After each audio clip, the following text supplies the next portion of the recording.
What I'm most excited about is talking about the environmental impact of our technology. So I think the obvious one is that we remove the battery from IoT devices. I think everyone can get that. Everyone has struggled with replacing batteries or recharging batteries in widgets or wearables or these IoT devices that we interact with almost on a daily basis now.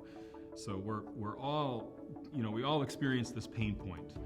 But beyond just the pain of replacing batteries or recharging batteries, there's the environmental impact. And we're aware of these projections of how big the IoT can get. There are projections of 500 billion devices or 1 trillion devices in, let's say, the next decade or two. And imagine if all of those devices were powered by a battery, and we have 1 trillion batteries now out there scattered across the globe. I think that would just be an environmental tragedy. So what our technology does is removes that battery, eliminates the battery. We power from harvested energy alone. So just to give some numbers on that, over the next 5 years, we expect to remove the equivalent of around 15 million batteries from IoT devices. And just with the devices we've deployed today, we have already collected over 1.5 billion data points from industrial assets that we are monitoring with our batteryless sensors, and we've done so with about 1 kilowatt hour of energy. And just to put that in perspective, that's about the equivalent of brewing 3 pots of coffee. So with that amount of energy, we've collected over 1.5 billion data points.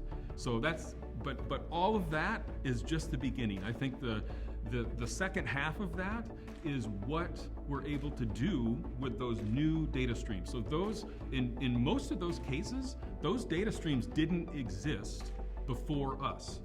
So before we deployed devices there, they didn't exist because it was too expensive, too onerous to go put a device there if you knew you had to go back and replace that battery. And so our customers just wouldn't do it.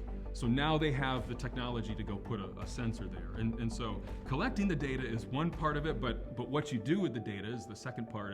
And what I really like about the applications that we're going after in the industrial environment is that with our data, our customers are able to get more information about when their assets fail or when they are operating at a condition that's less than optimal.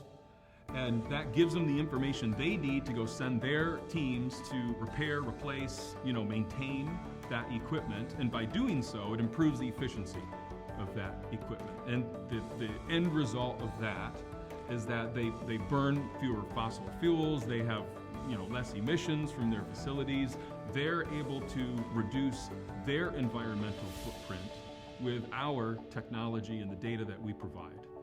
And then our sensors don't add batteries to the environment. So I think it's a great marriage of technology and environmental impact.